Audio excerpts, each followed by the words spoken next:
আসসালামু আলাইকুম ফ্রেন্ডস, আশা করি সবাই ভালো আছেন। আজকে চলে এসে পড়ছি পুরান ঢাকা গ্যান্ডারিয়া ধূপখোলা খেলার মাঠে পাশে।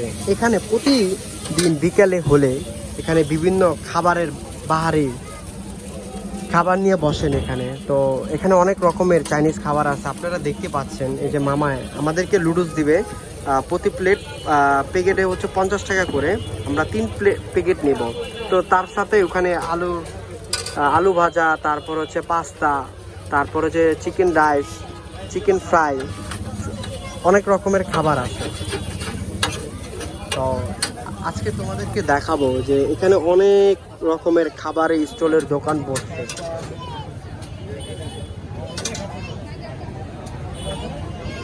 পুরা জমজমাট। ওই যে ফুচকার মেলা, কেউ বানাচ্ছে খাবার।